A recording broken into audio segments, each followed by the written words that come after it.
Good morning, everyone, and welcome to the first weekend workshop of 2022. It is so wonderful to have you with us. And of course, you're in for a great session today. Jennifer Baker is back with us. She's going to be talking about creating an effective email marketing campaign.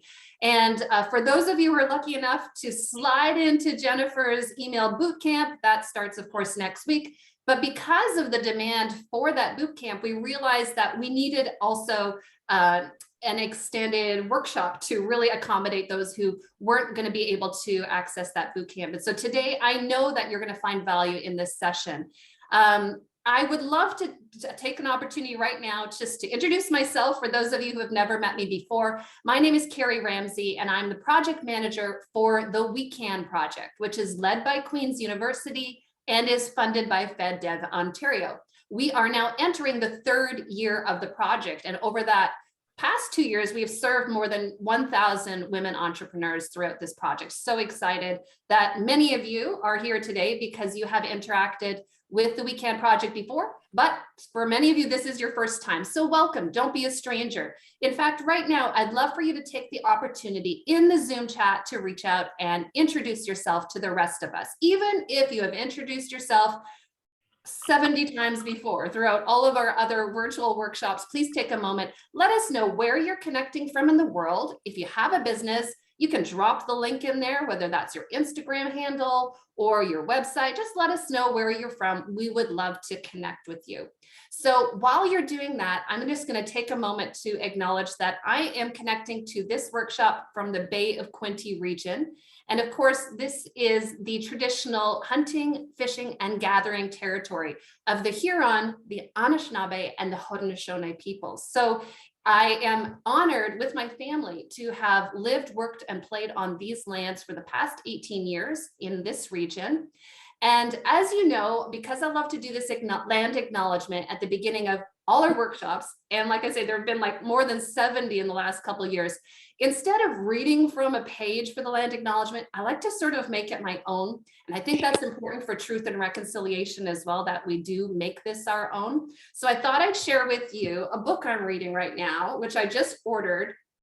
You can't probably see that very well. It's called Northern Wildflower. It's by Catherine Lafferty. And she's a Dene woman from the Yellowknife region who relocated to Toronto, has a really interesting story. It's less than 150 pages. So if like one of your New Year's intentions is to read more books, to expand your bookshelf, to incorporate more diverse voices, I would encourage you to pick up this great book by a wonderful Indigenous woman who has quite the story to share, bridging everything from intergenerational trauma to discrimination.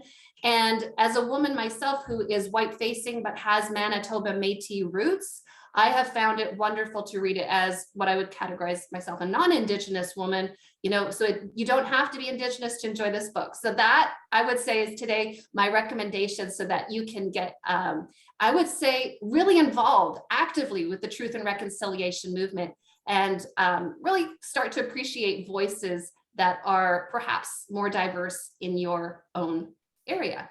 So I hope that you'll check out Northern Wildflower by Catherine Lafferty, and I'll put a link to that in the Zoom chat as we continue. So thank you so much for those of you who have been introducing yourselves in the Zoom chat as we have kicked off today's workshop. I know that many more are joining, but we are going to jump right into it. Jennifer Baker is back by popular demand. It's so great to have her to teach us today. Specifically about creating an effective email marketing campaign. Now, some of you might know Jennifer actually joined us last year on a similar topic. Today, she has updated this presentation and added a little bit more in, I believe, on e-commerce, which we have seen emerging more and more throughout the pandemic. So Jennifer, without any further ado, I'm going to hand you the virtual stage. The virtual microphone is yours. Welcome. It is so great to have you with us. Great. Thank you so much, Carrie. It's a pleasure to be back speaking to the We Can community. And as I look at the chat and the attendance list, there are a lot of familiar faces who I'm so glad that you've come back. There's even some people that I met 7 years ago when I did a contract with Northern Ontario who have still followed me. I think it was 6 or 7 years ago that I met some of these individuals. So thank you for attending today's workshop. As Carrie mentioned, it will be recorded, and I believe the link will be sent out obviously after, but it will be available to you afterwards. So today we're going to be talking about creating an effective email marketing campaign. And there is huge importance in the email marketing campaign. And it's only really coming to a head, I want to say, in the last 2 years. Previous to that, it was a lot of, social media and Facebook and Instagram. And now a lot of people are finding value in that email marketing campaign. I do want to pause for a minute, and I want to give like a little public service announcement. I want everybody today to turn on two-factor authentication on your social media, on your email accounts, on your banking accounts. There's a few business owners locally who've had serious issues with security in the last week, and I have been working with them to secure their accounts. And it's not fun and it's not pleasant. So I'd want to encourage all of you to secure your accounts, to turn on this two-factor authentication. So usually it's done through a text or a phone call, but it will help in the long term keep that security for your business, for your accounts, okay? All right, so let's get into it. A little bit about me. So for those of you who don't know me, my name is Jennifer Baker. I run a social media training and coaching business here in Kingston. This is actually my 10th year in business. So January 2012, I started my business sitting on my couch asking my husband, is this actually going to work? Is this actually a thing that's going to, be valuable to the community? And here I am 10 years later. Yes, it is. So what are we going to learn today? We're going to learn about effective email marketing strategies. We're going to be talking about contact lists, and we are going to be talking about e-commerce marketing as well. So if you have an e-commerce store, so you're with Shopify or WooCommerce, let me know in the chat and just say I have Shopify or I have WooCommerce or I have whatever e-commerce tool, just so I can point out a few things when we get to that later in Square in the presentation. So again, benefits of email marketing, your contact lists, effective emails, and then those integrations, which are so valuable. So I want to ask the group a question. So once you've let me know what you have in terms of your own business, what newsletters do you subscribe to? And I want to kind of get this out in the open, because a lot of women, I find, they say, my clients really don't want to hear from me. I don't want to bother them. I don't want to annoy them with an email in their inbox. So I want to flip it a little bit and ask you what newsletters you subscribe to. Whether it's personal or maybe it's you're part of, a financial institution and you get their emails. What are you getting in your inbox? Okay, so the conversation, anything from Carrie, Stephanie is a big fan of, the Goal Digger. Penny has lots of newsletters but doesn't read them. Jessica's favorite comes from her dog's daycare. Cassia loves the Weekend. Helen has about 10. Sheila, Daniel Pink, Weekend, Pet Industry, Weekend, Foodie on the Fly. So my next question to you is, why do you subscribe to them? So Amanda's Kedco, Cassia's Queen's Business School. Why do you subscribe to them? Okay. So information, business, short and informative. Somebody did a call recently. See what others are doing, trends, information, recipes, offers. Danielle wants to rate dogs because it makes me smile. So there's like an interest, a personal interest there.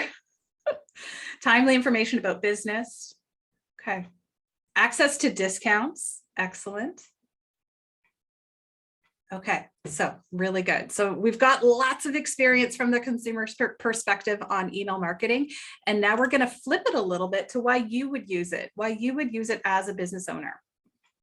And now that I've been in business 10 years, sometimes I reflect on what I would have done differently 10 years ago. And 10 years ago, on day one of my business, I would have started an email list. And I didn't do that probably until year maybe 3 or 4. So if you are brand new or considering the email marketing for your business, I would start today. You'll look back and say, I wish I did that. And that's something that I do. I wish I would have collected emails back in 2012. So it is an effective communication tool, and actually email is often found to be more effective in this case, than Facebook or Twitter. Now, we didn't have the stats on Instagram specifically, but if you think about it, the way the content is delivered is very different. In an email marketing campaign, we are sending the message to a user, it goes in their inbox. Maybe they see it on their mobile device, maybe they see it on their laptop, but it's right in front of them. Whereas on Facebook and Twitter, we're relying that they A, open Facebook or Twitter, and then B, the magical algorithms within Facebook and Twitter then serve that content to the individual, which may or may not happen. So it is found that email is actually more effective in terms of reaching your clientele. And then the majority of people actually like to receive the promotional emails. And some of you had mentioned in the chat, you like the styles, you like your discount codes. So you're signing up for a reason. Okay. So that's what the seed that I want to put in your head, that people want to hear from you. You know, they have subscribed for a reason. Now, I see there was a few people in the chat that said, I don't know how I got subscribed to this. And then, yes, sometimes that happens, but oftentimes it does happen upon a checkout. So if you've registered for an event, if you've made a purchase through a retailer, you check a box to receive that promotional email. The other benefit of email marketing is the relationships, in that you do stay top of mind. You end up literally at the top of somebody's inbox, saying, you know, I've got a sale, or here are the cute dogs today, or here's some industry information. You're right front and center whenever you send that email to your clientele. And a little trick that I have found is emails that actually include the first name. So if you say, hey, Carrie, we've got a great webinar for you. Back in my day, it used to be called merge tags. They're actually called merge tags in Mailchimp as well, but you can customize the emails to include first name, last name, email. So any personal information they've included in their profile. So that's how you can start to develop that relationship, such that Carrie thinks, oh, Jennifer's thought about me for this webinar. Great, I'm going to click through and see what she has to say. And then they're efficient as well. So the majority of people within this survey that I found online is email marketing is actually influencing their purchase decisions. And I totally agree with this, because even yesterday I sent out an email marketing campaign for a retailer. We sent it at, I believe it was around 7 o'clock last night. And by this morning, she's already have $200 in sales. And it's, I'll say, smaller products. So it would be a larger basket of goods, you know, average value of $15 to $20. So there was a lot of purchases made simply from an email being sent out, and we can track that. And that's why I asked about that e-commerce piece. Amanda, yes, it's a good idea to include through the email as well. So you can continually refer to that individual as, you know, hello, Carrie, or hello, Amanda. And this is another thing that a lot of people, this is, you know, important, drive web traffic. Again, when people go to your newsletter, do you tap on anything? So think about it in your own experience or your own day-to-day. So I'll go back to Danielle and her cute dogs. So she gets the dogs delivered to her inbox. She taps and says, this dog is cuter than this dog, or I don't know if it's a rating scale or who's cute or not, but she's actually tapping and she's engaging with this company or with this service that rates cute dogs. And they can actually track that information. The other thing for e-commerce as well. So in this example here on the screen, you can see that they're selling a coat. We can see and track through that decision process. Who has clicked through? If a purchase was made directly from the website, directly from the email marketing campaign through to the website. So your roadmap of where you are going. So the strategy that you're going to develop. So first of all, and again, you can put it in the chat. If you're using an email marketing provider, let me know which one it is. Because usually what I like to say is the first step is research newsletter providers. I personally love Mailchimp. That's what I generally recommend, but sometimes there's different integrations. So you might have an e-commerce store that integrates better with a different provider. So I don't want to say Mailchimp is the be all and the end all. Sometimes it's finding one that fits your needs best. So looks like Constant Contact, MailerLite, HubSpot, Cassia uses a custom tool, Aweber, Wix, Mailchimp, Flowdesk. Okay, so it's kind of a mix. Constant Contact, Mailchimp seem to be the more popular ones. And yes, you're seeing, so Paula mentioned that Mailchimp, but now Square is offering. So you're going to see a lot of that. Carrie, you can correct me on this terminology. It used to be called like upstream integration. Is that what it's called? When companies start to take on other capabilities. You don't remember that? I don't know. Okay, so you're going to see a lot of that. So Wix, Square, so originally website providers are now starting to do email marketing as well. So Shopify, I believe, has apps as well. But oftentimes you do want to look to see if they integrate with your existing website, and that's like your first star. So today I'm going to talk primarily about Mailchimp. That is my experience. But before you run off and start changing everything, I just want you to make sure to do your own research and say, okay, this is the website provider I use. How does it integrate with this email marketing? You know, whether it's good for Mailchimp and, you know, Constant Contacts. So just something to consider. And then also looking at cost, which we'll get into. And then we're going to talk about setting up lists. We will talk about automations, which people tend to get very excited about. So we will talk a little bit about automations. And then we're going to get into a little bit more about strategy in terms of how often am I sending newsletters? And again, this is where I don't necessarily want to say the imposter syndrome, but this is where people shy away and they go, oh my gosh, I can't send more than one newsletter a month. Like that is too much.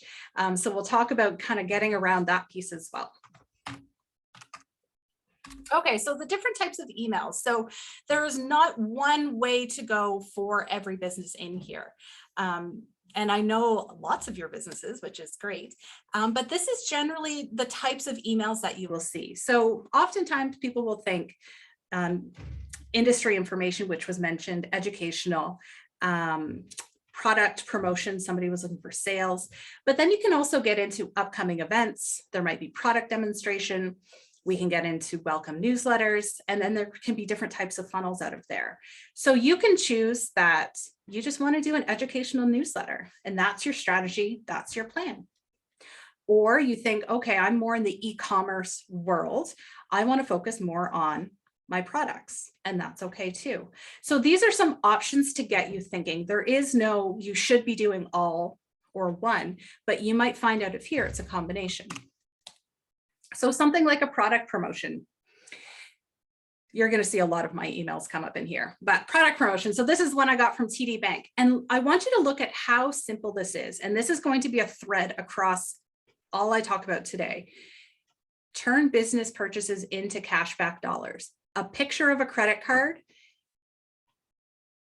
and every cashback dollar, there's a button there. So that was a link that didn't show. That's the whole email. That is it. So one of the, I can't think of the word. Fallacy is not the right word. Rumor is not the right word. I'm lost. Help me. I can't think of the word. Myth. Thank you. Thank you. Okay, this is also game show time. So Carrie got it. Wendy also got it. Cassia got it. Thank you. But one of the myths around newsletters is people have in their brain this newsletter that traditional newsletter that was 3 or 4 pages long, or maybe the newsletter that you would send out at Christmas to all the relatives, and it's big, long, and lots of text. It's not about that.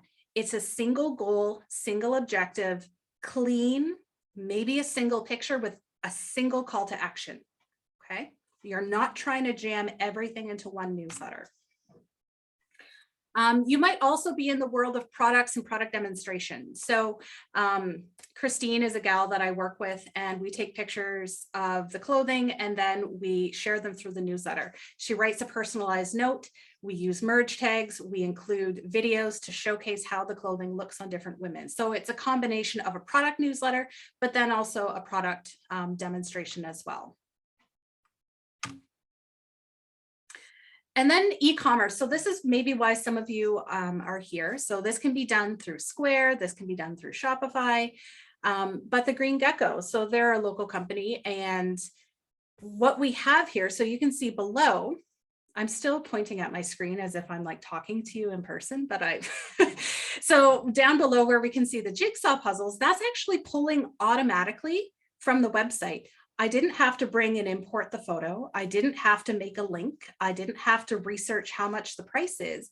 I simply say, go to this category, I type in jigsaw and it brings up everything that's on the Shopify store for her. And it's done automatically. Okay, so this is why that e-commerce integration is so important.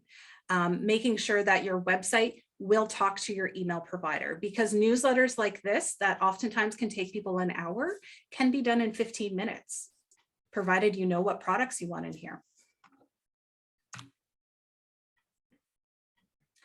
Upcoming events. So this is something might be kind of sprinkled in with some of you. I don't believe it would be a business model for everyone except for we can. But you might have a newsletter simply saying, this is what we're doing, join us for our webinar, or this is what we're doing, join us for our 12-step program. And that's the whole newsletter. You don't necessarily have a tangible product to sell, but perhaps you're more of a service provider, like perhaps myself, a therapist, anything that can be done virtual. So again, the theme here, it's a single purpose. Look at this webinar, register to watch, full stop, move on. Okay, they're not mixing messages here.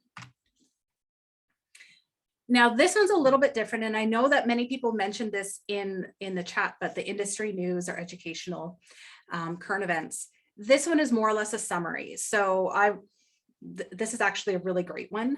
If anyone's interested in just general social media, it's Social Media Today. It's really great. But they'll send a summary of all the blogs that have been posted. So you can kind of brief through and see if anything's relevant and then move on. But again, there's not a lot of images here. It's a single headline and then maybe 1 or 2 lines of text. So I see that Lisa here has asked a question for people in the scientific technical space.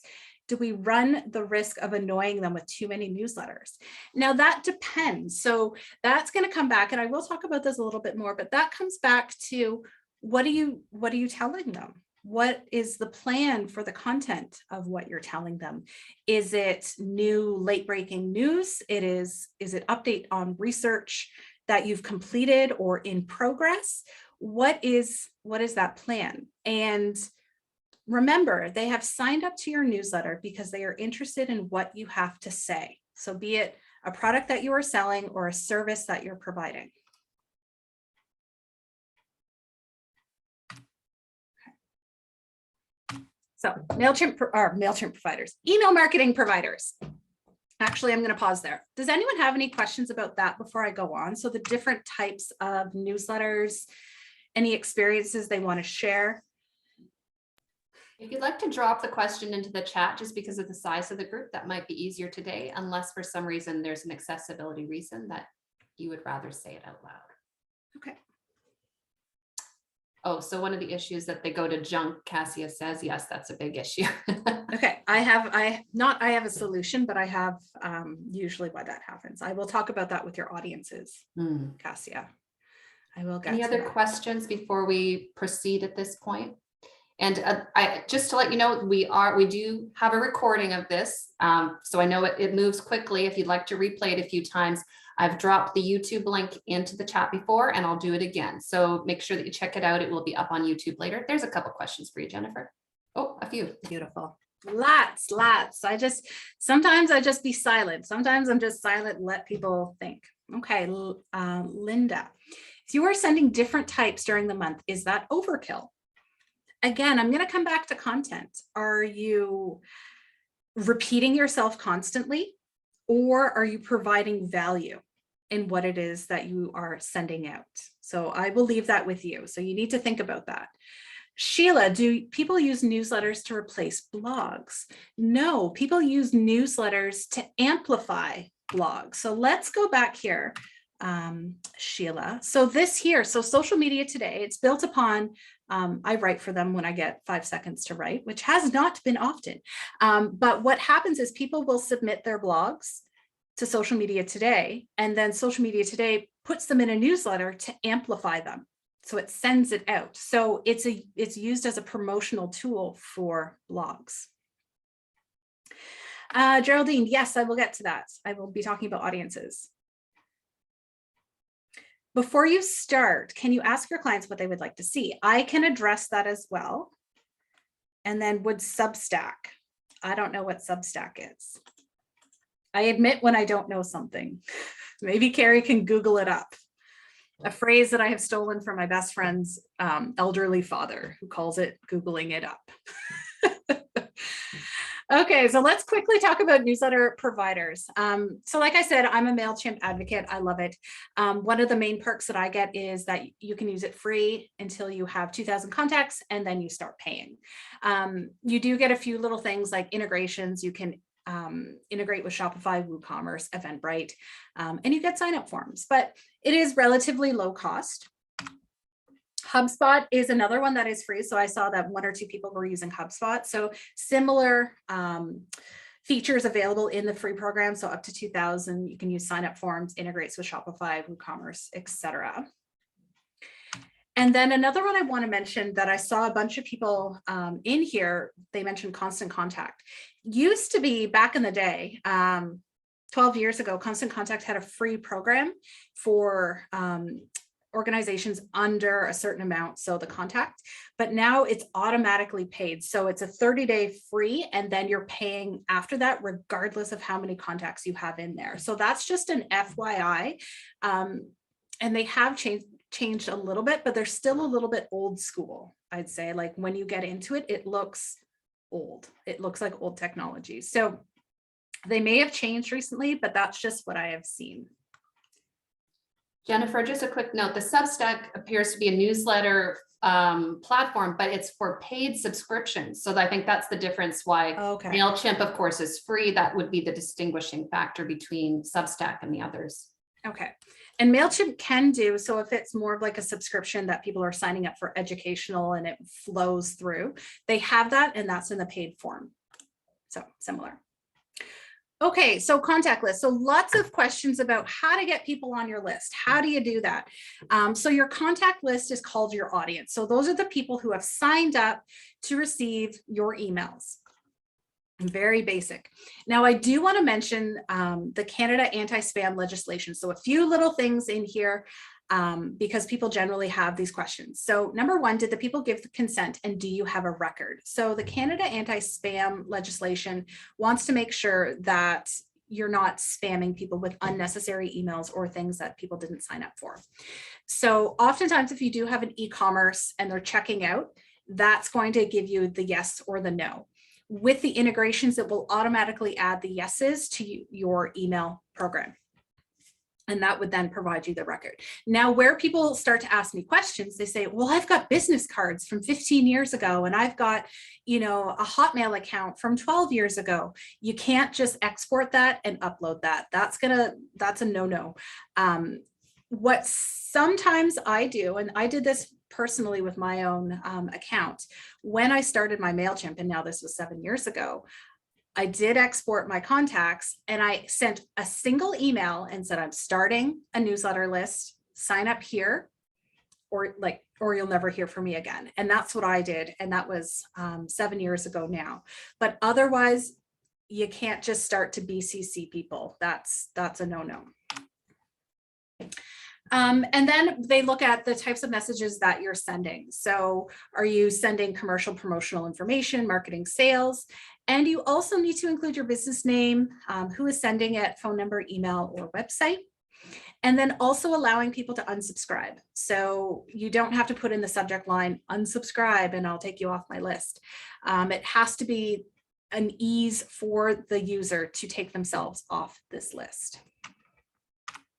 Okay, so if you want more information about CASL or Canada anti-spam legislation, you can Google it. I know Carrie could probably Google it quickly and get it, but that's basically it. So you want to make sure people have subscribed on their own volition to your list, and that you're not uploading contact lists on contact lists. So saying that, there is a lot of spam going around that says, buy this contact list of, you know, people in your industry.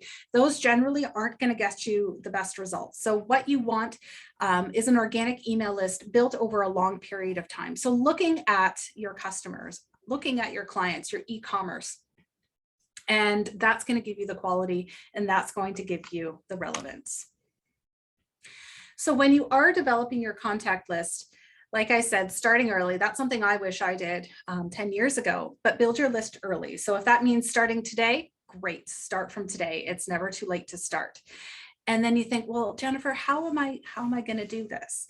So this is what I did in the center here. So use your existing contacts and ask permission. So you can send out an email that says, hey, I want to add you to my email list. You can register here. If not, I will not email you again.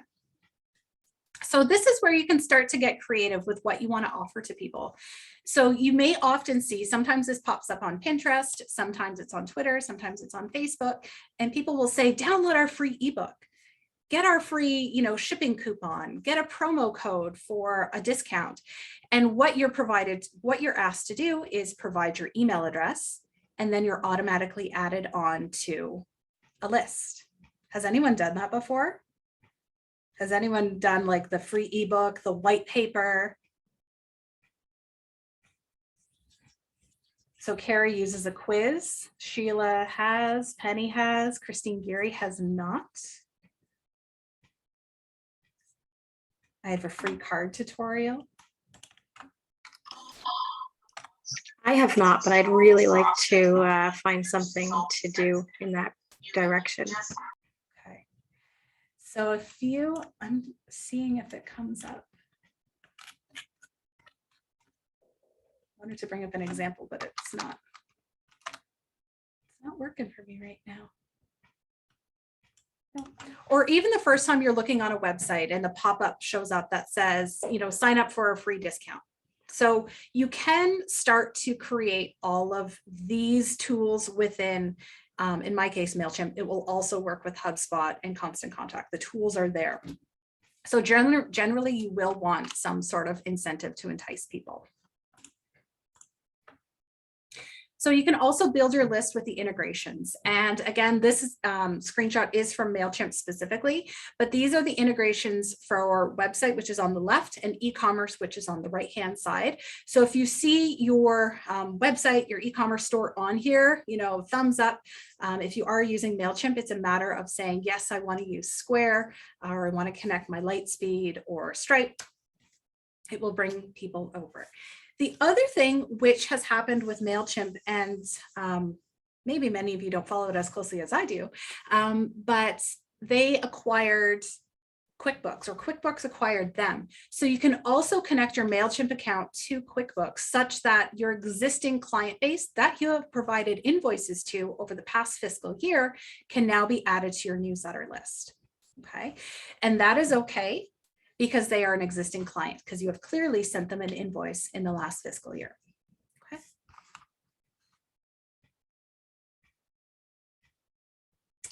I just want to see this question from Sue.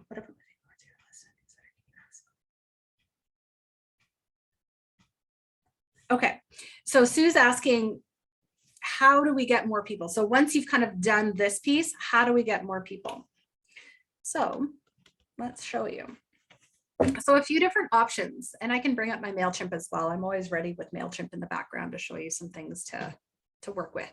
So making sure on your website that you have the ability to sign up for a newsletter all over the place. So that includes your headers and footers, as well as pop-ups. Sometimes they're called light boxes. Once you've been on, in this case, it was a recipe that I was looking at, and it pops up, sign up for more recipes, never miss a great recipe. So sometimes they're called light boxes, sometimes they're just called pop-ups.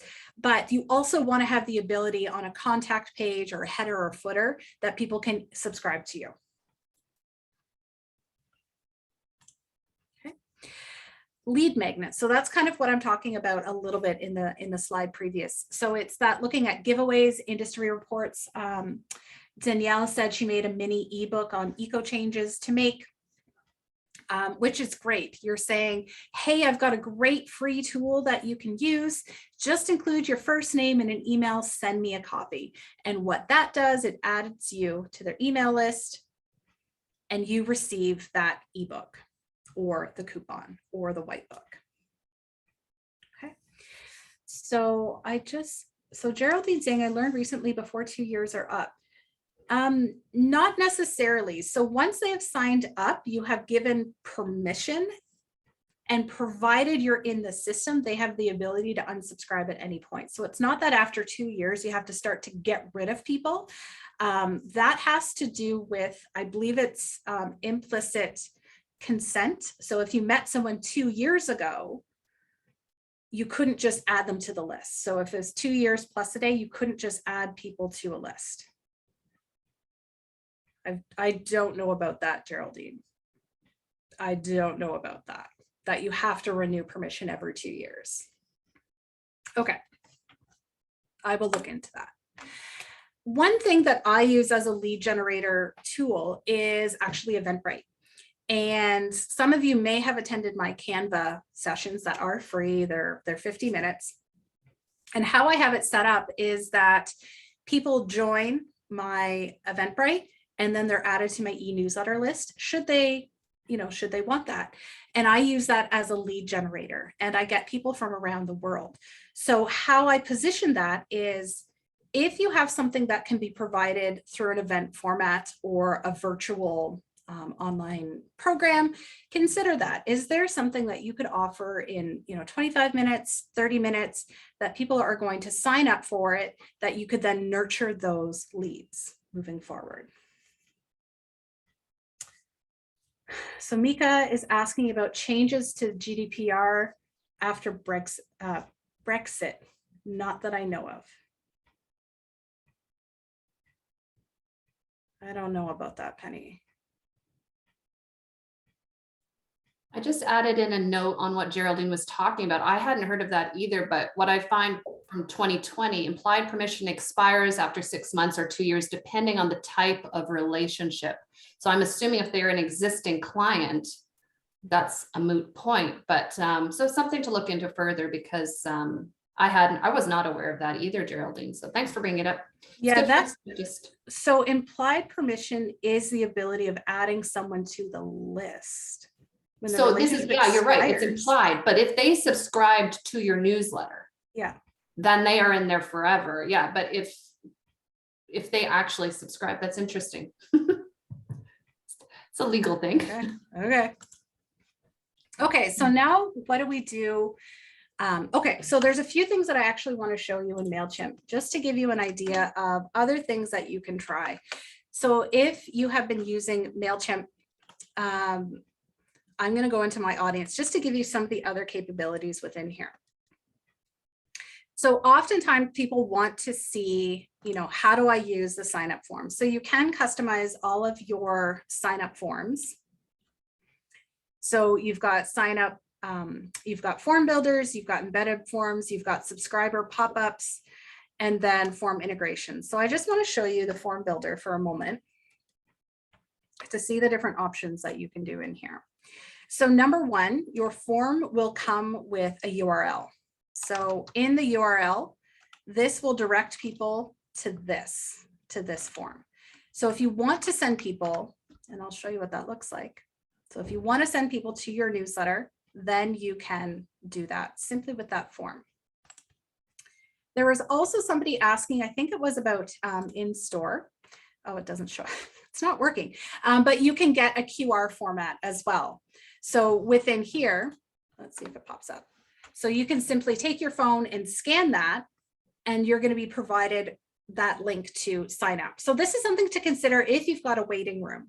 If you've got a retail space where people are spending time, you can simply say, sign up to our newsletter, receive a discount, receive an industry report or what have you. So then what you can do is just print this off, maybe make a little graphic within Canva, and now people can scan that when they're in your place or space. Okay, so that QR code exists, and QR codes have certainly risen from the dead in the last 2 years. So that tool is available for you. Okay. Okay, Wendy likes QR codes. That's great. Okay. All right, now segmentation. So I always say that a valuable audience is a segmented audience. So I would rather send an email. So you probably saw my contacts. So I would rather send a targeted email to 100 people than to send a broad email to 1,200 people. I like to segment the audience to make sure the right message is in front of the right people. Okay, I'll get to that. So within the preferences of an individual user, you can start to use tags and you can start to organize who these people are. So for those of you who were asking about how do I send something, or I don't want to bother people, is this too much? Maybe what the solution is for you is the segmentation. It's starting to drill down and determine who is in your list and the messages they want to receive. So rather than sending generic messages to everybody, if you've got a specific offering, so I'll use my business, I'll say email marketing, I will send that email about email marketing just to my email marketing people, or Facebook ads. I will send it just to my Facebook ads people. Okay. Has anyone tried segmentation before? Yes, no, maybe so.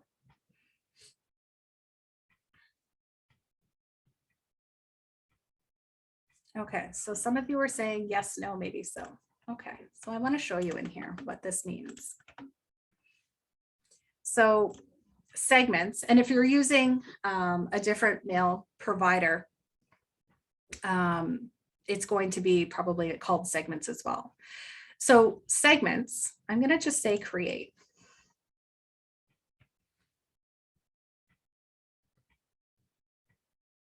Okay. And this is where my analytical mind gets very excited. So where it says create a segment, you're going to get into if-then scenarios. So my contacts, so people in my email list, match any or all of these conditions. Okay.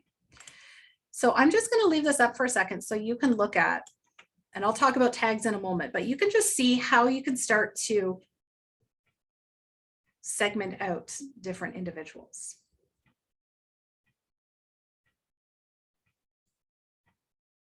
Okay. And let me just scroll down.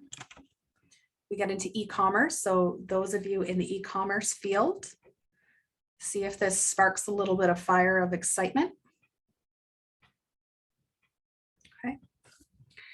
So these are all different ways that you can start to segment. So if I want to have people who have spent more than $1, and I can preview my segment, I can see everyone. So it's pulling in from my QuickBooks, it's pulling in from my e-commerce. I've got 200 contacts. If I want campaign activity, this is a cool one. Anyone who has opened, clicked, was sent, did not open, did not click. And then I look at all my newsletters. Any of the last, any of the campaigns. Okay, so this is how you can start to organize. And I put this here and I like to pause because now you're probably thinking, oh, this is how I can do this a little bit better. So let me take this one step further and I can say tags. So these are all of my tags. So it probably won't look like this for some of you, but let's go down here. So I want anyone who is tagged a Facebook page, let's say, and I can preview. Let's see what this does. 19 contacts. So you can see that these individuals have multiple tags within them. But now I can tag people who have a specific interest in Facebook pages. So think about it in your own, oh, sorry. Go ahead, Carrie. I was just going to ask for clarification. When you say they have tags, that means that you tag them when they entered your email subscription system? So can be done in multiple, good question. So it can be done a few different ways. So you can see here, I've got events. So that's from all of my Eventbrites. So I can track anyone who has attended any of my Eventbrites. The other thing, which Carrie just led quite beautifully into what I was going to mention next, if the thought of organizing and tagging everyone individually sounds a bit cumbersome, which I agree is, there is a tool within Mailchimp that is kind of a lesser known, but it's surveys. So you can actually send out service questionnaires. Let's go in here. And the preview page. So I can send out surveys to my whole list. And have you attended? Yes. What do you want to learn about? So that's how that individual was actually tagged. They filled out a survey that said Facebook pages. So I see that the individual in the chat here, whose name is Reception, they segment the golfers, male, female, juniors, and then curlers. So think about it in your own business. How can you segment or organize what you do? So whether you're e-commerce, and I'm going to use Vicky as an example. So maybe she is, you know, earrings versus necklaces. Maybe she needs to segment that. Maybe you are a therapist and you offer different types of therapy. So a meditation versus, you know, trauma. Can you segment these people such that you're going to provide value to them? Okay. So in my case, you can see that I've got a spelling mistake, but I've got my different social media. And then I even asked about pricing, you know, how much these people are willing to spend. So you can use the surveys to get a little bit of data, and then you can have them tagged based on what you would want. Okay.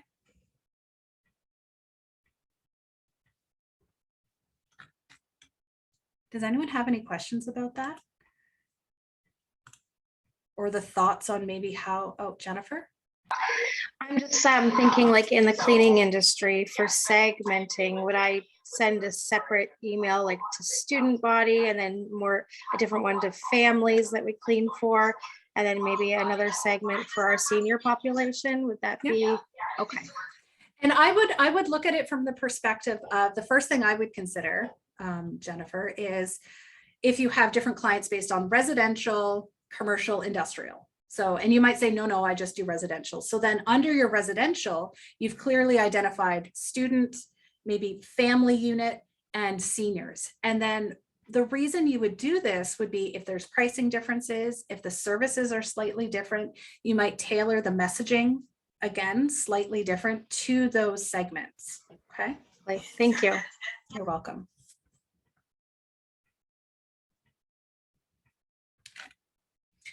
Okay.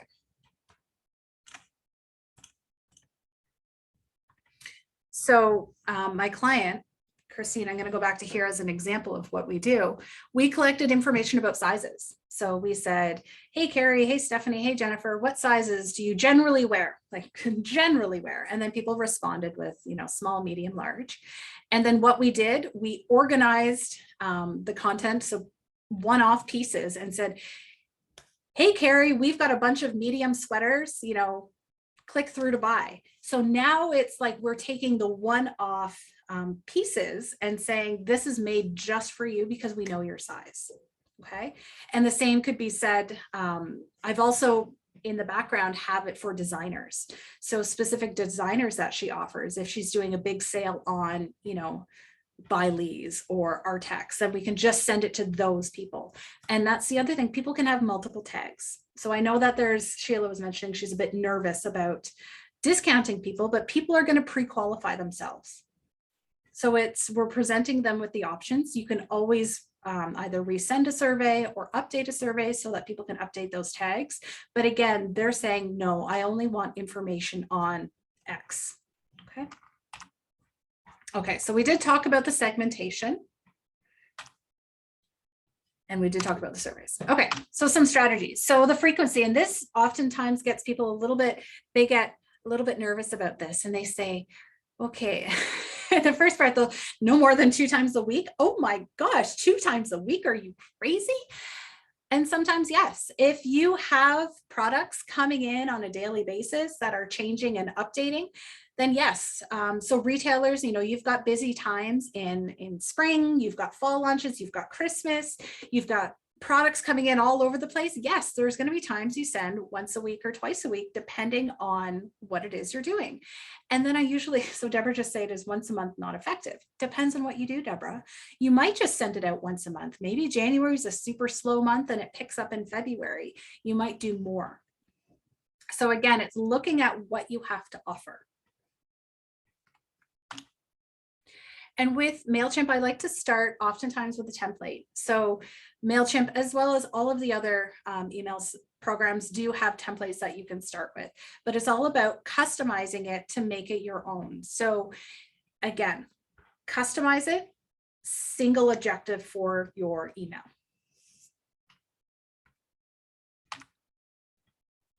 And again, this goes back to those integrations where you can start to leverage. So easily pulling your catalog. So in my case, it's WooCommerce. So if you see your integration on here, Mailchimp might be a really super fit for you. Okay. So even for Eventbrite, so what I do and how I'll go into a newsletter shortly to show you how it works. But the Eventbrite integration looks similar to this. So you can see on the right-hand side, I have ad products from Jennifer Baker.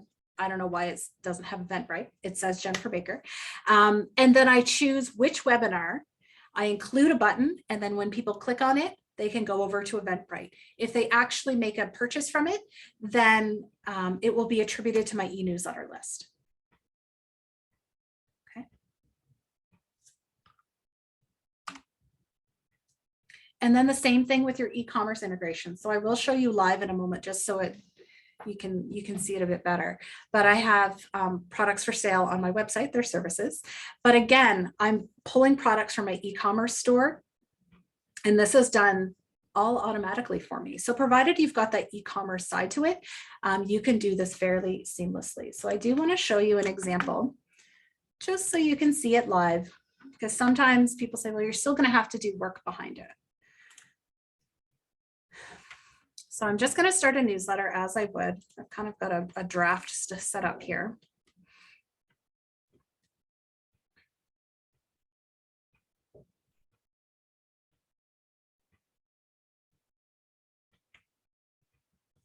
Okay.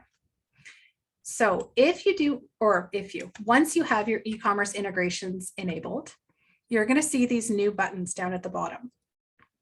So product recommendation or product. So to give you an idea, and there will always be a t-shirt. So I'm clicking and I'm dragging it over.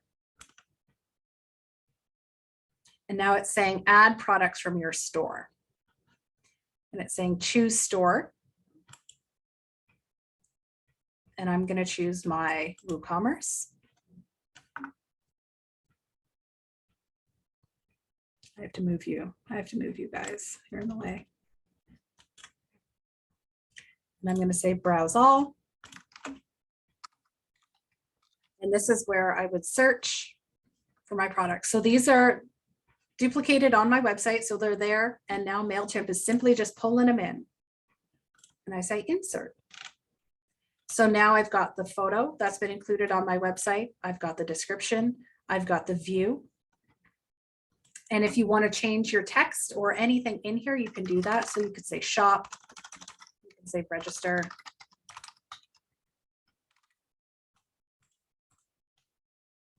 You can add a longer description if you need be. And then you can add multiple as well. So you can say, I want to. So maybe it's this one. And now you've got two. So now we've got our shop. And the same thing you can do for if you do anything with Eventbrite. So the same integration in here. So I'm going to choose a different store. Browse all. I'm going to search for my item. You can see my old webinars in there. And insert. Okay. And now you're not pulling in, you're not resizing, you're not getting links. And you can very quickly say, you know, registration ends tomorrow. Yes, you can do it with Square. Okay. Okay. So where do you start? I like to start with a welcome email. So setting up automations such that when you sign up, you get an email. So maybe it's a discount code. Sometimes it's the ebook, but sometimes this example was kind of cute from Kate Spade. It was just thank you for joining our newsletter list and shop now. So very simple. Again, we're going back to it's a single message here. They have free shipping, free returns. Thank you, shop now, full stop. And then there's the idea of the promotional emails. So again, single image, single call to action, full stop. So PC Express, PC Points, they've got a coupon code, shop now. So again, I want to reiterate that you don't want to mix your messages. You want to have a single call to action with your newsletters. This is partly why I emphasize the segmentation. Again, we're kind of coming back to educating your customers. So showing customers how you use your products or services. And then announcements and updates, because I know there's been a few people in the chat mentioning the announcements updates, but Cataraqui Conservation is kind of that similar announcement update. They talk about a single program with registration and details. Okay. And this one's even more brief. So this is, I don't know, something to do with my website. But company news, somebody was asking earlier about an award. So it might just be inform customers about events, achievements, and changes. What I do want to touch on with that award is after you send it, what do you want customers to do with that information? And this is something that I say to people when they post on social media, is something I say before they send an email. But at this point, we're all very overwhelmed with information and news and all the things. When somebody reads your message, be it social or email, what action do you want them to take? And if you're not sure, then you need to reevaluate. I just got a thumbs up from Jennifer. But think about it from the customer's perspective. You read it and go, sometimes I do it too. I look at something, I'm like, I don't know what I'm supposed to do with this, because we're kind of constantly on overload. You need to tell people what you want to do with that information. Okay. So email marketing tips, integrate where possible.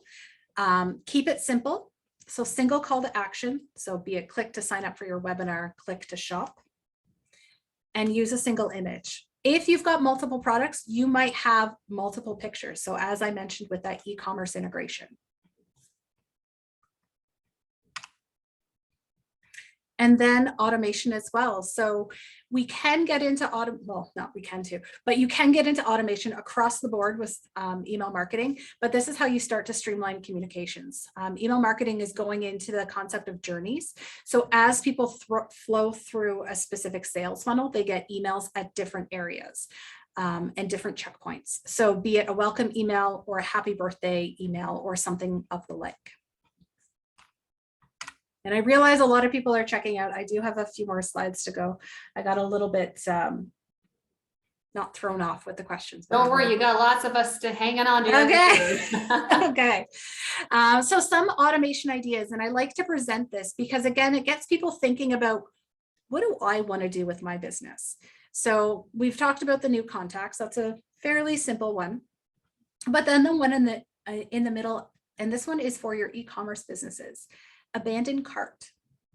How many people have gotten the abandoned cart email where you've put stuff in your cart? We all sometimes do it at night, and then you get an email 6 hours, 12 hours, 24 hours later that says, hey, you still interested in these products?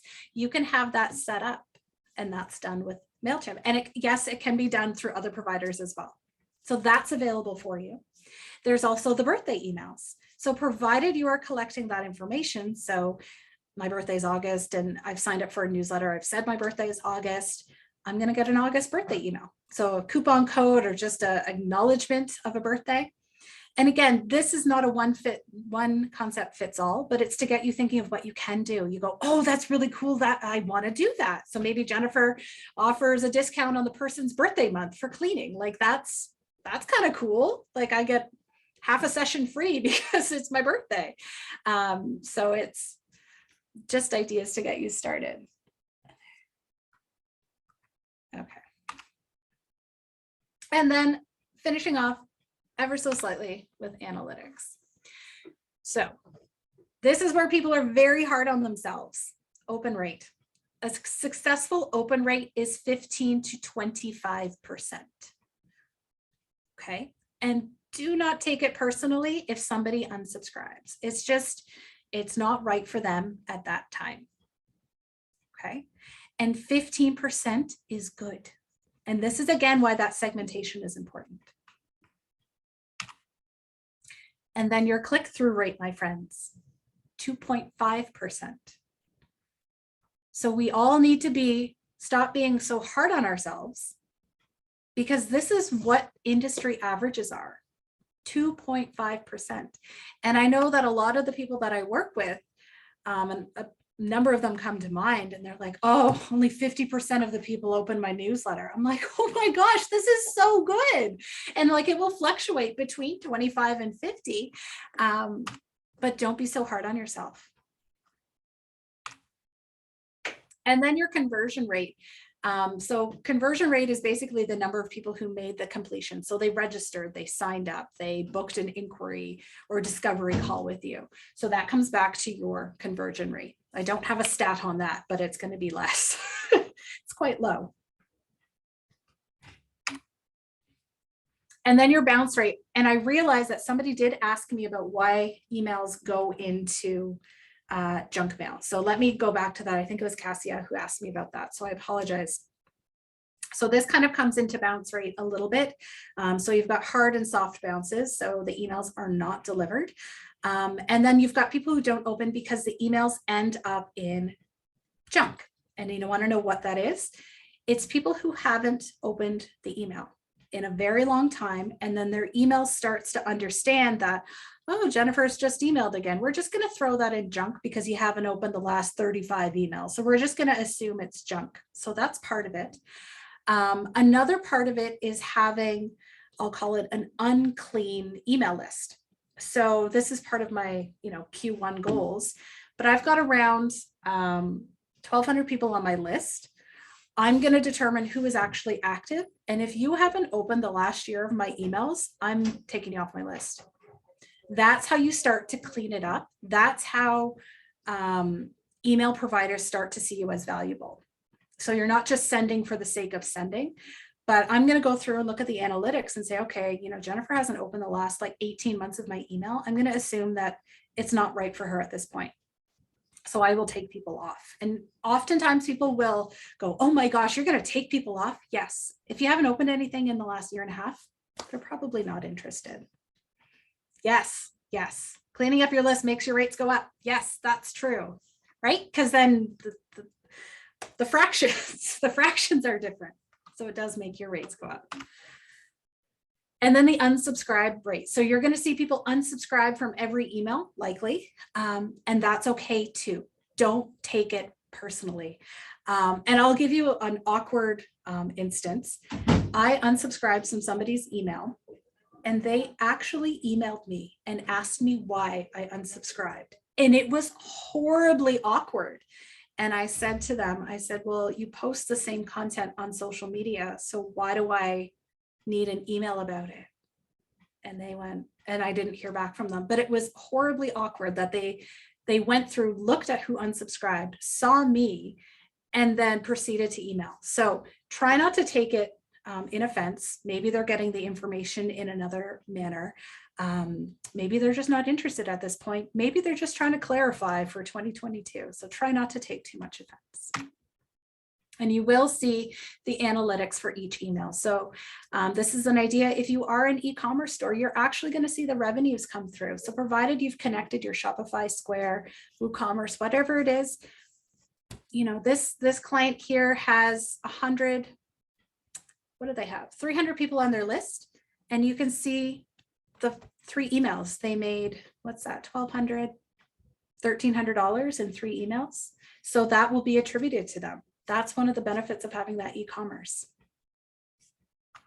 And it's only 300 people. So also stop kicking yourself for not having millions of people on your list. This is what 300 people can do for you. Okay. You're all giggling. You're all giggling. And then you can also see what they're clicking. So if it makes sense, yes. And this will help you determine what people are looking at and what they're not looking at. So you can see 3 people unsubscribed. I'm okay with it. They're moving on with their lives. We're almost done. And we're coming back to segmentation here. So you can follow up. So this is a little tool you can have such that you can resend to people who did not open your last email.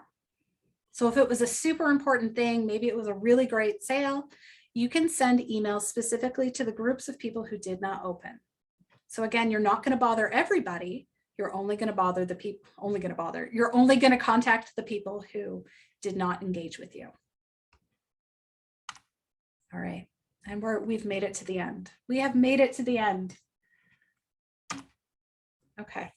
So I see that there has been boatloads of comments and questions in the chat. So I don't know if Carrie wants to bounce them around. I will try and look here as well at the questions. So have at I think her. we've been answering between Okay. you and me, Jennifer, a lot of the questions, and others have been piping in as well.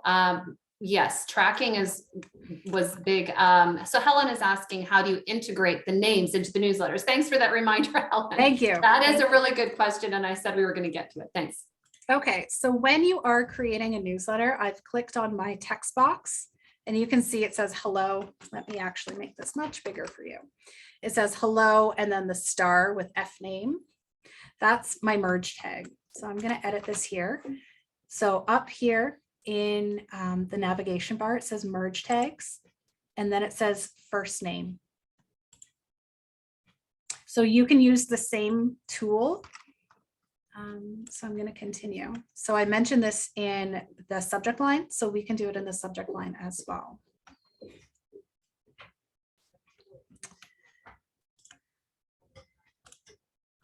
So hi. So similar. So hi, Carrie, learn about the importance of two-factor. That is too long, in my opinion. You might say, so you might say, turn on two-factor authentication. So that's how you.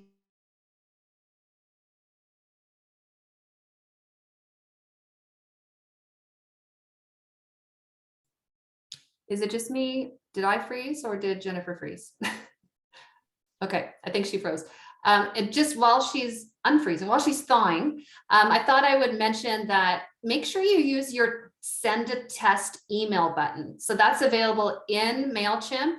And well, I use Wix, it doesn't matter. Almost every system will have not just preview, which is great, because when you hit preview, you can then go click on your links and make sure you actually have the right links, which is so important. Like, oh, I forgot to change it from the last e-newsletter, but send a test email to yourself. And then it will appear in your email and you'll see then what it looks like. I think we lost Jennifer, but we'll let her back in when she goes back. So yeah, that's really important because then you're able to see it. And if something's off, you'll know that before your 1,200 people or even your 15 people see it. And so that for me is like my peace of mind to know that, okay, I'm good. Because otherwise it can be, I just sent it out. Can I say a story about that? Yes, Cassia, go ahead. It's very, very funny. So I was sending an email about, I don't know, new arrivals that were specifically for summer. I'm a fashion stylist. So, and so I crafted this really cute email. I was like so proud of it because it was so to the point. And I'm like, you know, so one thing you can do is put that on while you're enjoying drinks by the pool. So I sent that out and, you know, nobody said anything. And then after a while, I got one email. You might want to correct what you've written. I have written "Thanks" by the pool. Yeah, just little typos that make a big difference. Yeah, and that's the thing. If you've been working on that newsletter for an hour, send it to yourself and then look at it fresh, because we all know when it comes to edits, right? But you know what? You probably got more click-through rates than ever before, Cassie, on that one. I think it was memorable. Yeah. Oh, here comes Jennifer again. Kaylee asks, are there any resources that suggest email content or content calendars? Oh yeah, I'm going to drop a content calendar in there for you, but or are there tutorials in Mailchimp? Oh my gosh, yes. So as some of the questions you were asking, I went to YouTube or to just typed in the question, how do I insert first names into Mailchimp? That's what Google is there for. And like I'm gonna say 95% of you are doing it, but there will probably, and if you want a video, like if you need a how to, add the word video to your question. Video on how to add names to Mailchimp messages, right? I know that's so basic, but a lot of the questions you're asking, hey, Jennifer, welcome back. A lot of the questions you're asking are actually on a video somewhere. So you don't, I mean, it's great if you have the support of a workshop like this and or you hire Jennifer. But remember, a lot of things you can find yourself on tutorials. Go ahead, Jennifer. We've been answering some questions. Go ahead. Sorry about that. My internet dropped and now I have no internet there, so I'm on my phone. So I'm happy to answer any questions. The chat I have to find on my phone here, so we will see. Yeah, and I can look There up it if you is. like. So we've dropped the slides, folks, but you were finished that at this point, I think you said anyways. Mhm. Yes. While you go ahead Zoom was and, telling me it was just why don't we ask some questions perhaps? Well, actually, Jennifer, let me do this. I'll read the Zoom chat for you. Here is a question. Do you have any resources about email content or content calendars? so content calendars. So if that's referring to social media, digital marketing, or email marketing, honestly, a content calendar is a calendar. So it's planning out what you want to do in a month or in a quarter or in a year. So it's plotting your digital marketing activities against either it might be a product launch or products coming into your shop or services or service offerings. So it's sometimes spoken about like it's this magical thing when in fact it is simply a calendar that's customized to your digital marketing and what your digital marketing is going to do with respect to your products or your services. Great, thanks. And I'm just dropping a link to something I've used with my clients and students before, which is an editorial calendar for Canada, just simply what topics are of interest to people in the different months of the year. And I say Canada here or Nordic countries because we have winter. And so we talk about things in January that we don't talk about in August. And I think it's really important to seasonally also be aware of some of those things. There's just some thoughts. All right, so there was another question I'll read out. Sorry, this was, Wendy asks, do I need to know about CSS or HTML to use Mailchimp effectively? No. Make sure the answer is no. No. You can if you want something over and above, but to that point, I would hire someone if, either A, Mailchimp isn't right for you, or B, you're going to look at hiring someone to do that for you. Right. But otherwise, you don't need to. No, it's very user-friendly, very drag and drop. Someone had asked me privately, how do you upload these files, like a photo, to Mailchimp? Just if you click on it, it will say literally upload picture. And it's very easy, I think, in that way that it's user-friendly.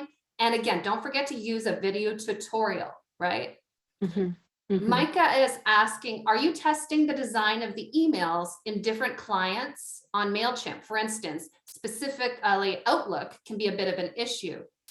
So have you found, Jennifer, that the email newsletters look differently in different email providers? I think that's the questions, or do you need to test that? Yeah, so they are going to look different. So remember, the biggest difference is if somebody's opening it on a phone versus a laptop or a desktop. So the screen resolution. So if it's on a mobile device, you don't want to have them necessarily scrolling and scrolling and scrolling. So limiting, again, we're going back to what's your call to action? What's the goal of this campaign? So keeping it succinct for each. Again, we're not going to be creating these long drawn out newsletters that we maybe once did in print, 10 years ago. And absolutely. And our weekend clients are probably laughing right now because they know they get my weekly digest. And I did kind of give a disclaimer earlier that it is pretty much a lot of information, but because we're funded by the government, and there's all sorts of funding opportunities, we try to put all sorts of things in there. And it's not too pretty. It's just, we use a listserv, so it's a little different than what you're talking about today, which is definitely more of a consumer facing type of a client newsletter, which is so important that there are those visuals, generally speaking.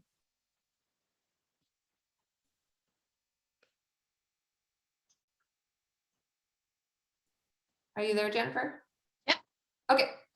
I think we do have time for some more questions. Oh, well, thank you so much, Penny. It's not pretty, but I hope it's informative. I'm just typing in that if anybody would like to get on that newsletter, we'll make sure that you have access to it just shortly.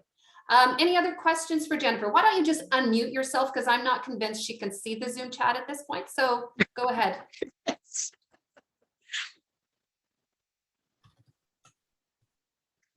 maybe there's no questions. I just just wanted a question oh. if I could. So you say one topic, and I think Carrie, by you saying like a digest, when I started my email list, I'm getting all into this now that I've retired from my full-time job. So I do some Facebook and some YouTube and some various little things. So to me, that's all the short snappers. And so when I started my email list, I said this will be like a weekly summary of all the different things. So each week, there's probably 6 or 7 things. I try to make a new picture every time. So it's like, this is what this month's kit look like. Here's the update. Here's anything different. Here's the class that's coming this week. I start every one of them with a funny meme and like a little editorial type thing. So it's like a little list, but when they signed up, they knew they were getting a summary. Mhm. So does that somehow, as long as they knew what they were signing up for, that it was going to be once a week and this is how long it was going to be? Yeah. Because And if that's I did exactly separate ones, I would think that would be far more annoying. so and that's exactly it. They knew what they were getting into when they signed up for you. So I would stick to what's working for you.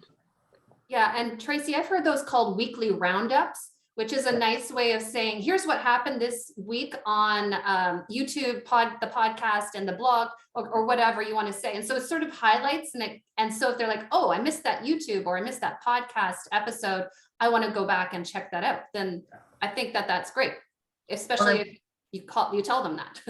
Well, and I'm finding it works too, because I have a few people who don't do anything to do with Facebook and never will, and people who won't do this. So it says, our Monday challenge was here. I post a picture, people make cards based on it.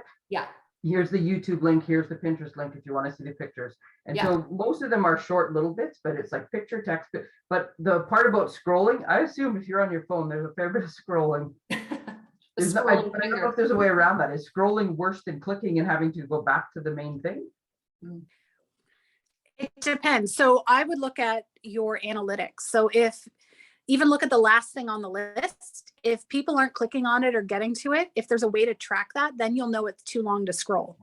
Does that make sense? Yeah. So if you're finding the item that's first in the list gets kind of the most activity always versus the item that's the last on the list, you might then deduce that, okay, this is a bit long. They're just not getting to it. Yeah.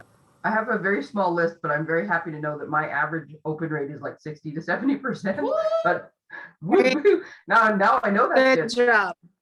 I don't think my click rate is very high, but I'll have to go back and look because apparently it's not supposed to be. But that's a good point. Yes, if anybody clicking on, and I try to put the most important stuff first and then towards the end. Yeah. But I'll check that. Thank you very much.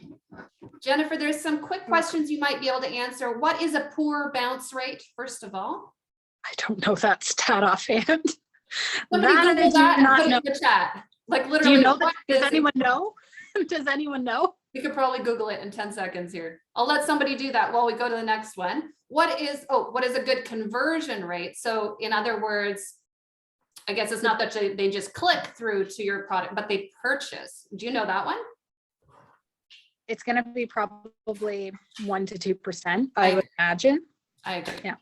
Yeah. Hi, it's Christine here. Those were my questions. Jennifer, it's just that you had said that the open rate 15 to 20% was good and 2.5 click-through rate was good. So that's why I was looking at those stats. I can Google them, but I did have a question that you had touched on cleaning your list. Yep. Now, when you clean your list, if you open your list and you see that people haven't looked at your newsletter, say the past 3 issues that have gone out, is it worth following up with them individually via email, or do you just remove them? So you could do a few different things. So a few different strategies would be, number 1, you could use a segment and send an email out to people who have not opened the last 50 emails. So for some of you sending weekly emails, that would be a year. If you're doing monthly, that's almost 4 years. And just say, are you still interested? And those people who don't open or take any action from that, that's when you can start to remove them, because the idea of manually doing it would be a bit cumbersome. Now, as you go through manually, you'll say, oh, Jennifer, like, wonder why she's not like engaging. So you might reach out maybe more on a personal basis, but that would be very cumbersome to do it manually. So I would send out the email just to kind of gauge if they're still interested and then move forward with that list. Okay, but if we have the time, because really my business is flatlined, if we have the time, would we be more successful if we reached out individually on a more personalized level? Yeah, if you have the time. Yeah. Okay, great. Thank you. I have a quick Oh, question. go ahead, Susan. Yes, good morning again. If I heard you say something like if we hire Jennifer. So that's my question. If we hire Jennifer, what would she do with that for us in terms of Jennifer. Oh, marketing? by the way, while she's telling you, she does coaching, I will tell you, and because I don't know, she'll want to, it's not that she's tooting her own horn. She does this for a living. She guides clients through the creation of their email newsletter, etc. I'll drop her website in for everyone while she's chatting. Go ahead, Jennifer. Thank you. So yes, I do primarily training and coaching, and then webinars are one piece of it, focused on digital marketing. So there has been a big push on email marketing with a lot of my clients recently. Yeah, so I do 3, 6, and 12-month packages for all of my training. I do have a webinar series coming up in February that is exclusively just email marketing. So it's a weekly 90-minute session. So February 3, I'm closing my eyes because I'm trying to visualize. 3, 10, 17, and 24. So there's different topics based on what you need. So one's on building lists, one's on creating newsletters.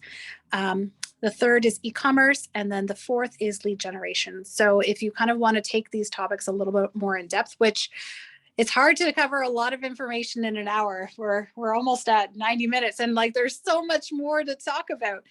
So I do have that webinar series coming up as well. I did have the links on my computer to be able to provide, but my internet is not working. So So. you email us, since you have us in your email list. You email those of us that might be interested in what you have to offer. No, but remember, you haven't opted into her email list, so you have to go to the website I provided in the Zoom chat, and you have to join her email list, right? Because Because everyone's emailed through Carrie. You are all Carrie's people. Yeah. So just because, and that's an important distinction here, just because you guys signed up for this workshop does not mean she has the permission, or even that I have the permission to email you in the future. I don't. In fact, Eventbrite says that very clearly. Just because Susan signed up for this workshop, do not add her to your, otherwise I lose my Eventbrite privileges, right? Yeah. So that's really important, that just because we happen to have someone's email doesn't mean. So I put the web link into the Zoom chat.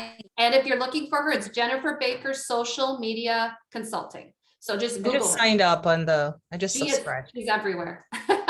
Another resource, sorry, another resource, and I put it in the chat, ladies, because I know there's a lot of us ladies business owners here, but KEDCO in Kingston here, which is the Kingston Economic Development Corporation, has amazing free webinars. Like I've just signed up today for their Pinterest for business. So I mean, there's a lot of new and exciting free resources there too, ladies, while we're all, Excellent. Yes. Between Kingston Economic Development or your own local economic development office. Yeah. Check that out if you're not in Kingston. And why that's awesome is that people like us who offer you the free workshop, we hire Jennifer, right? So she's not working for free here, which is great because she still does get hired by Kingston ECDev. And, and so definitely look at what your free resources are. And when you're ready, if you need to go further with a coach, then do that for sure. Thanks for that. That's great, Christine. Yeah. Another good resource to kind of go off of KEDCO is KEDCO is also partnered with its Small Business Centers of Ontario, so SBEC of Ontario. And if you go through there, KEDCO taps into a lot of their webinars, but anyone in Ontario, any business owner can register for those webinars. So they go a little bit more in depth sometimes too, and they have just different topics. So that's all across Ontario. So it's SBC Ontario, I think is their handle on Twitter and Instagram. So they've got lots of webinars there too. Small Business Centers. Center. Yeah. Center Ontario. Great. Excellent. Okay. I have one. Oh, just one simple. How Yeah, would you Vicky. define the difference between a newsletter and a blog? What's the tone difference? So a blog, I would put, it would be more of a website. So you'd write a piece of content and put it on your website. And then from the blog, I would share it in my newsletter and then basically use it as a distribution tool, is how I would define it. Okay, I get it. Yeah, it's kind of like a push-pull, like you'd have to pull them somehow to your blog to read it, but email is push, right? We push it out to the people. So it's two different push or pull marketing, we call that. Got it. For you visual folks.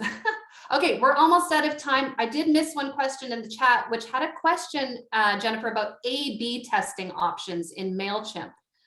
I saw that too, and I'm not sure that they have A/B testing. Yes. It may be a premium, honestly, very valuable, but it might be a premium service. Like you might have to like purchase that ability, because that makes sense. In my head, it makes sense that they would offer that program, but I feel like you would have to go out and purchase that piece of that program, like that service from Mailchimp or whatever provider.